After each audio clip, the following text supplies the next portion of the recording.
You're listening to the ESO Network, your station for all things geek.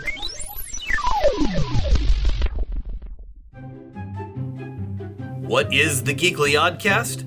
It's a panel show of television. I mean, seriously, where else was I supposed to go and watch Gomez Adams ride a rocket ship on a railroad track? Gaming. And the dice say 17. Oh my god, 17 is Mystic Quest. And whatever comes to mind. Why does Zod need a starship? Alternating Thursdays on the Geekly Oddcast.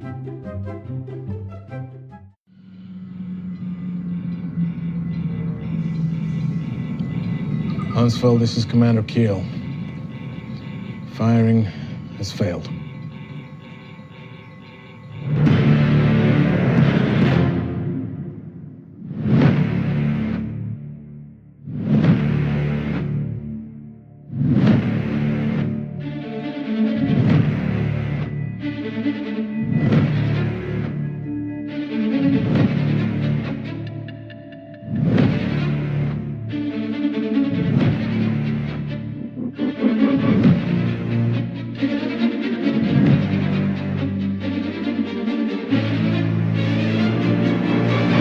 Hello, and welcome again to the Monster Sci-Fi Show podcast. I am your host, The Monster, back to give you a kind of a quick podcast on the Cloverfield Paradox. The reason why I bring that up, if you had watched the Super Bowl this past Sunday, not only were we treated to a trailer for the Cloverfield Paradox, but it also aired on Netflix right after the Super Bowl. So normally I don't try to do too many podcasts in 1 week, but because this happened pretty much out of nowhere, I really wanted to get at least my thoughts, my reviews, and kind of comment out about this whole Cloverfield universe and about this new Cloverfield movie. So let's start off with this. If you have not seen the Cloverfield Paradox, then by all means, pause the podcast, watch the movie, and then come back to my podcast. Simple as that. If you're not familiar with Cloverfield, let me kind of give you a brief overview. So, before the first movie came out, J.J. Abrams went to Japan with his son, and of course they saw Godzilla, and the idea came to him about, if Japan has their monster who's represented as Godzilla, who's lasted for more than 50 years, why isn't there some kind of an American version of Godzilla? So really, that was kind of the genesis of the idea of making Cloverfield. So this movie came out in 2008, and if you made the mistake of watching this in the theaters, like I did, then you understand how it was very jarring, not because of what you see on the screen, but because everything was shot from the point of view, the first-person camera view of the entire movie, and the camera moved a lot, and you really did get sick. At least I did, for a couple of days after the movie came out. So it's the whole mise-en-scene, which is kind of like filmed in a documentary style, recording as it's happening. The basic premise is that there's a going-away party for a guy named Rob, who had recently broken up with his girlfriend. But the movie starts off with a videotape or a video recording of them on a date. They're in an apartment in Manhattan, and throughout the course of the tape, it ends with them at Coney Island. Okay, so at the events of this movie is that someone was in charge of recording this going away party for him. Unfortunately, it's being recorded over this videotape. So every once in a while, when the tape is stopped, you'll get to see the video of their moment or their time together prior to the party. So as the party is happening, and of course, she's there to wish him good luck because he's going overseas to Japan, something happened. in which Manhattan is under siege by something, some type of creature. And if you've seen the movie or if you've seen the trailers, the iconic moment is when you see the head of the Statue of Liberty being flung across and winds up in some kind of neighborhood in lower Manhattan, and people are just freaking out about what is happening. So that's the basic premise of Cloverfield, and basically the tape is the remnants or the leftover evidence of what happened basically during that time of Cloverfield, in which this creature suddenly appears out of nowhere and wreaks havoc in Manhattan. So again, that was 2006. Sorry, that was 2008. So nothing has happened as far as a sequel. So nothing happened until 2016, in which we get 10 Cloverfield Lane. So apparently it's kind of more they refer to as a spiritual successor to the Cloverfield movie done in 2008. So with that, it's a different story altogether. It's not a big kaiju movie. It's a prisoner movie. It's a woman who gets into a car accident, and the person who kind of runs her off the road saves her and brings her into his fallout shelter that he has been planning because he believes an alien invasion is coming. So for the most part, you think he's crazy until she finally gets out, and then she sees there are actually aliens, so the guy was right all along. But how is this connected to Cloverfield? Well, there are aliens, and it kind of resembles the Cloverfield monster we saw in the first one. So not to the very last part do we see possible a connection of things going on that kind of ties together. Now, since the first movie is taking place in Manhattan, this story is not taking place there, but it's in, I think, Louisiana. And then the character, Michelle, wants to then join the human resistance and goes to Houston. And then an alien ship goes after her, and that's how it ends.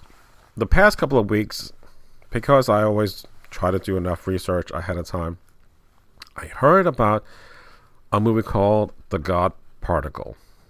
The God Particle is kind of in reference to something that was recently done with a large hadron collider, in which they take atoms and speed them up and then purposely collide them so that you can then explore what was inside the atom in order to find out what makes up our universe. So the God Particle is this kind of set of instructions that's the building blocks for everything around us. So we have a collider that does this, and in the space station for this movie, it does the exact same thing, in which there's going to be the benefit of everlasting energy, because we are in an energy crisis. And this is the whole premise, is they're trying to solve this problem, and this collider in a space station is going to create this. So if you remember when we did experiment here on Earth, the actual collider, people did freak out. People thought a black hole would open up within the planet. The fabric of time and space would be also destroyed. So there were a lot of concerns with this experiment. Hopefully we're not living in an alternate reality, although, again, this past year sure seems like it. But aside from that, like the experiment that happens aboard this space station, although it was successful, winds up causing weird things to happen on the station, such as, 1, the Earth has gone missing. So that was a big problem, because here they are, they're trying to tell everyone on Earth, hey, we got it working now, except there's no Earth. So that was a big problem. The other location is that things started to happen on board to different people. So the weird one that really grossed me out was Volkov. Volkov had this thing that he kept feeling that was going inside of his eye or underneath his skin. So at one point, Volkov looks in the mirror and his right eye kind of like, it's like not in control, and then all you see is just the white of his eye. So the actual iris part is like off to the side, and he's closing his eyes. He's trying to move it back to a normal position, and then he opens it and it goes back the other way. So I started to really start creep out because I hate anything having to do with eyes of that nature. And of course, he does see something crawling underneath his skin. So it wasn't a good ending for him, unfortunately. Other people, like Mundy, he loses his arm inside of a wall. And it didn't hurt that he lost the arm, but later on, we see his arm crawling on the floor. and he's trying to make some kind of handwriting motion, and he's indicating to the other astronauts to open up Volkov's body, because what had happened is that the gyroscope that's on board the space station has gone missing, and they need that in order to find out where they are in relation to the stars and what happened to Earth. So he writes, open Volkov, and sure enough, there's a gyroscope, and it's huge. So it's not like it's a little thing. We don't know how it got there. So it was pretty disgusting. So they get that working, and next thing you know, they get this terrible scream. I could be off with the timeline here, but they get another woman on board the space station who is kind of embedded behind a wall with cables going right through her, and her name's Jensen. So it turns out, and out of all this, that they're in an alternate parallel Earth, in which she's on a crew like a space station similar to hers, but Hamilton, who is the main focus of the story, which I'll talk to you about in a moment, was not supposed to be there. She was supposed to have been on Earth with her children. So she has her own kind of like agenda to kind of get things not working or working. I'm still not sure, but it's kind of a creepy relationship that she has with Hamilton, because Hamilton and her are friends on her Earth, whereas Hamilton has no idea who the hell this woman is. Overall, when you look at this movie, okay, I'm going in it. Yes, I know it's part of the Cloverfield universe, but you have to look at this as a standalone movie. Sure, it has a lot of good elements of horror, and it kind of reminds me of like Events Horizon, which was Sam Neill and Lawrence Fishburne. Even creepier there, but it's a small budget movie, so I'm good with this. And considering that I saw Black Mirror, the USS Callister, it kind of has that kind of good vibe in which it's really interesting to watch, and it feels more like an anthology. It just happens to be a different genre this week, that kind of thing. So I was fine with this. I was fine with everything that has been presented. Now, the only criticism that I would have is that because Hamilton, like I said, is the main focus and the hero of the story, basically, at the beginning, she's hesitant about going on this mission because she's going to be gone for however long, in which in the opening credits we find out it's like almost 2 years later trying to run this experiment and nothing's working right. And then we see her looking at videos of her kids, which we find out later on that she accidentally killed her kids in a faulty, I guess, energy cell that she was trying to put in her house, and it winds up killing her kids. So, it kind of finally clicks in until we get Jensen talking about her Hamilton that's on Earth. And Jensen saying, your kids are still alive, and Hamilton wants to stay on that new Earth because of her kids. So it's a slow burn to kind of get into her and her motivation. Whereas everyone else, you know, you kind of get creeped out by how they get killed, and it's almost kind of fun. But the crux of this whole point is that she wants to stay behind. She does not want to go home because her kids are not there.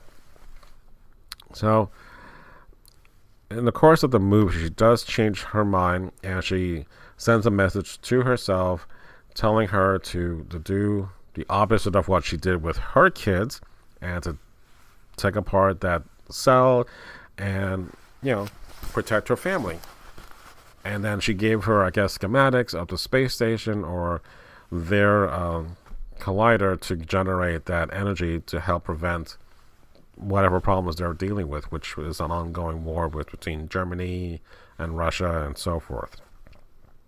So she winds up going back to get this device operational. Of course, they have obstacles along the way, including Jensen herself, that is impeding their progress. So Jensen was able to use Volkov's 3D generated gun, which does it in no time, which I'm quite impressed considering our technology is not that close. But Jensen goes away. So basically, Hamilton has one other survivor who is it's the actual physicist, I believe, who created that their particle accelerator, and the two of them got it working, and then they wound up going back to their original planet, our planet. Oh, but I want to make another mention. The moment that I'm like, oh, this is reminding me of another movie, when we find out that Hamilton's kids were alive in a different Earth, there's a little movie called Another Earth, which is kind of similar in ideas. That's from 2011. If you get a chance, watch that. So it's a nice, great little sci-fi movie. It doesn't have to be overtly sci-fi, but the concept and the ideas really kind of mind-blowing, and I really like this. So it kind of plays on that same similar aspect. So we get her back now on Earth. The device is working. They notify the support staff down below. It's working, and we're heading off back to Earth because our space station is really deteriorating for life support. But here we go. So Hamilton's husband was trying to get in contact with her, and they notified him, the support staff notified him that he is actually, they were coming home. And he's like, no, you got to tell them to go back home or go back to the space station because of what is happening on Earth. And at one point, you see the space capsule dropping through the clouds, and then there comes the Cloverfield monster, which is even bigger than the first Cloverfield monster that we've seen from 2008. So there's our connection. And because I was trying to look at the timeline, and it's kind of screwy, is that this takes place in 2028. And this movie, the Cloverfield movie, took place basically in 2008. So, is there a correlation between those 2 points? Possibly. Because someone on the internet found if you play both Cloverfield and the Cloverfield Paradox together at the same time, at the 1820 mark, something happens in both time frames in which events from the Paradox affects the stuff that happens in Cloverfield, which is eerie. And just recently, I think the other day, J.J. Abrams and a couple of people from the cast were on Facebook Live, in which you can go to my Facebook page for the Monster Sci-Fi Show podcast. You'll see the actual video, and he talked about it's just pure coincidence that happened. But that's really damn cool. I actually got really kind of creeped out, but it's like when you watch the Wizard of Oz, and you play The Dark Side of the Moon by Pink Floyd at the exact same time. It has a whole different effect. That's kind of cool. Now, the other thing that I loved about this, and some people may not think that's great, well, then it's because it's the whole Cloverfield connection, right? It may be because of that last scene. Maybe people think it's a little too little. It's too little, too late, and I would disagree with that, right? Let's look at the first Iron Man movie. The post-credit clip, we get Nick Fury meeting Tony Stark. Says, "I want to talk to you about the Avengers Initiative."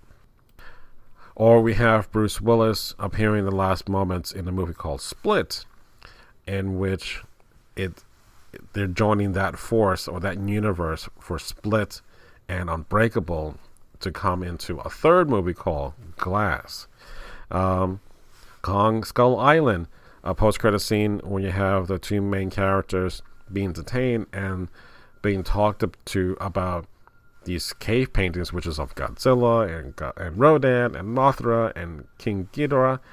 So it has all these great moments that I'm like, I'm fine with that. It doesn't have to be laced with, this whole connection throughout, but it did exactly what it's supposed to do. You were entertained with a different story, and this one takes place on a space station.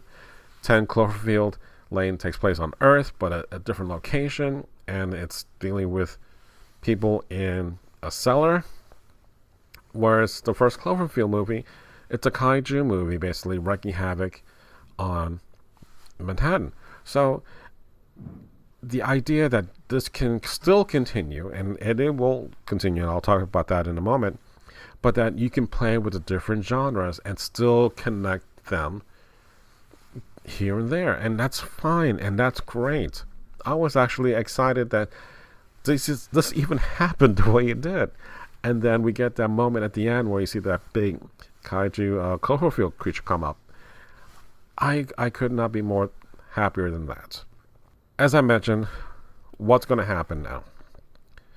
Well, before we do that, the whole idea from what I read was that Paramount was already kind of worried about the money they spent, because the first two movies, I think it's $25 million and the other one was $15 million.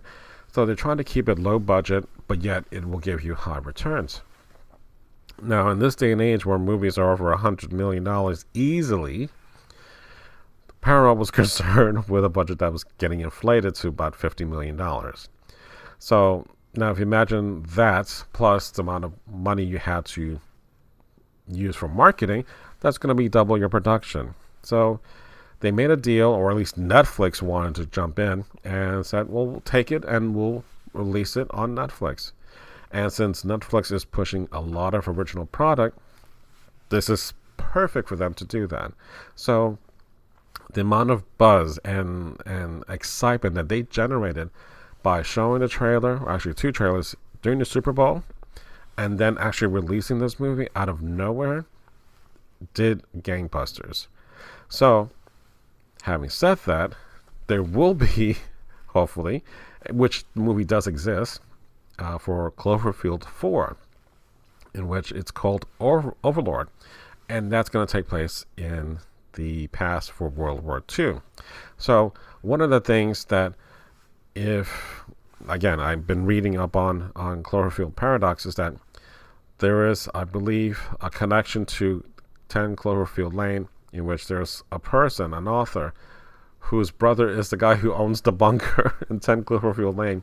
Basically, he's a conspiracy theorist, and he talked about how creating or turning on this particle accelerator, you're going to have problems across the globe, across dimensions, and stuff that would happen now can happen everywhere, all at the exact same time.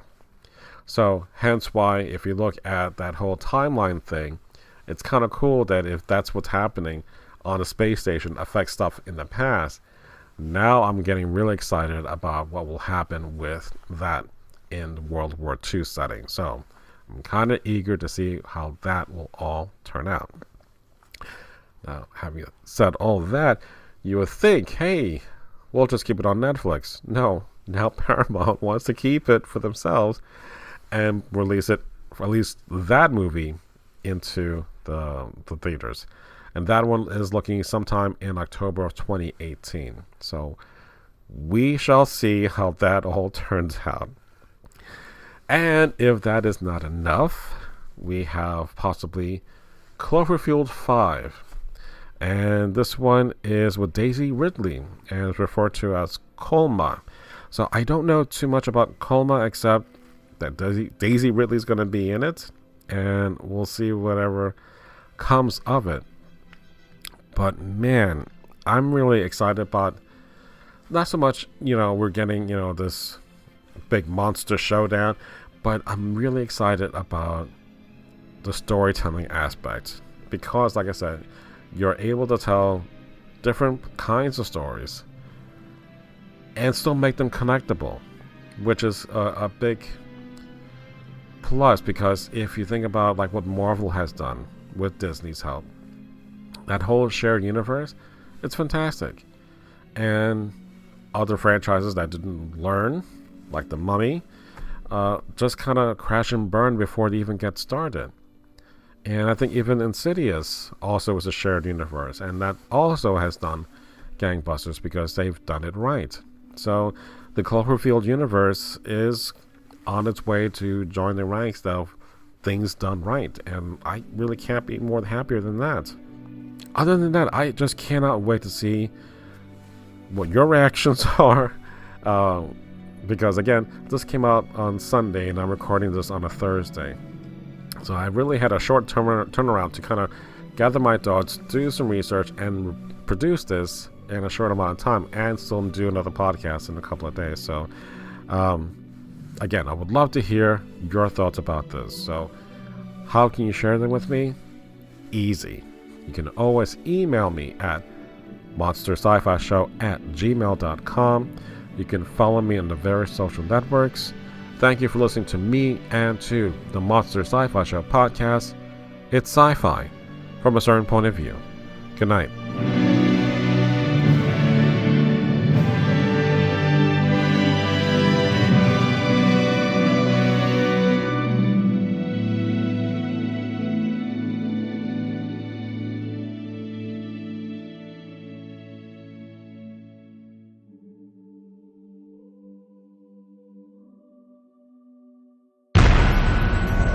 This has been a broadcast of the ESO Network, your station for all things geek, classic, current, and beyond. Be part of the crew at ESONetwork.com.